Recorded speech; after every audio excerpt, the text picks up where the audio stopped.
ಸೌಕಾರ ಮಂದಿಗೆ ನಮಸ್ಕಾರ ರೀ. ಎಲ್ಲರೂ ಹೆಂಗದಿರಿ? ನಾನು ಅಂತೂ ಮಸ್ತ್ ಅದೀನಿ. ಸೀದಾ ನರ್ಸರಿ ಬಂದೆ ರೀ. ಕೆಲಸ ಸರಿ ಇಲ್ರಿ, ಇವಾಗಿಂದ ಎಲ್ಲ ನಾವು ಮಾಡ್ಕೋಬೇಕು. ಸೀದಾ ಬಡ ಬಂದು ನರ್ಸರಿ ಕವರ್ ಎಲ್ಲ ತೆಗೆದೆ. ಇಲ್ಲಿ ನೋಡಿದ್ರೆ ಅಡಿಕೆ ಬಟ್ಟೆ ಮಾತ್ರ ಭಾಳ ಇದ್ವು. ನಿಮ್ಮ ಕಡೆ ಏನಂತಾರೆ ಕಮೆಂಟ್ ಮಾಡ್ರಿ. ಅವಕ್ಕೆ ಕವರ್ ಎಲ್ಲ ತಗೊಂಡು ಆಮ್ಯಾಗ ಸೀದಾ ಕೂಲಿಂಗ್ ನೋಡಿದೆ ರೀ. ಕೂಲಿಂಗ್ ಬಂದುಬಿಟ್ಟಿದ್ವು.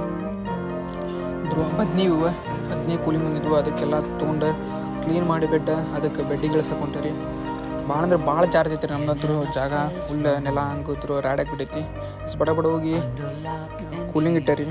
ಕೂಲಿಂಗ್ ಇಡೋಷ್ಟೊತ್ತಿಗೆ ಮಧ್ಯಾಹ್ನ 1 ಗಂಟೆ ಮಟ್ಟ ಆಗಿಬಿಟ್ಟಿತ್ತು ಆಗಲೇ. ಇದಕ್ಕಂದ್ರೆ ಮಳೆ ಬರೋದು ಹೋಗೋದಿತ್ತು. ಹಿಂಗೆ ಒಂದಿಷ್ಟು ಕರೆಕ್ಟಾಗಿ ನಾಷ್ಟ ಮಾಡಕ್ಕೆ ಬಂದೆ ರೀ. ಹೊಟ್ಟೆ ಸಂತಿತ್ತು. ನಾಷ್ಟ ಮಾಡಿ ಬಡ ಹೋಗಿ ಮತ್ತೆ ಅವನ್ನೆಲ್ಲ ಒಂದಿಷ್ಟು ಬಿಟ್ಟೆ ರೀ. ಅಷ್ಟೊತ್ತಿಗೆ 3 ಗಂಟೆ ಆಗಿತ್ತು. ಇದಕ್ಕಂದ್ರೆ ಮಳೆ ಬರೋದು ಹೋಗೋದು ಮಾಡ್ತಿತ್ತು. ಇದಕ್ಕೆ ಬಡ ಹೊಚ್ಚಿ ಅಲ್ಲಿಂದ ಸೀದಾ ಮಳೆ ಬರೋಂಥದಕ್ಕೆ ಮತ್ತೆ ಎಲ್ಲ ಕವರ್ ಹಚ್ಚಿ ಆದಿಯೋಗಿ ಕಡೆ ಬಂದೆ ರೀ. ಆದಿಯೋಗಿದ ಒಂದು ಚಾ ಕುಡ್ದಲ್ಲಿ ನಾವು ಬಂದಿದ್ದೆ ಡೆಮೋ ಕಡೆ. ಸಿಸ್ಟಮ್ ಡೆಮೋ ಐತಿ. ಆಕಾಶನ ಅದ್ರ ಕುಂಚಿದೆ.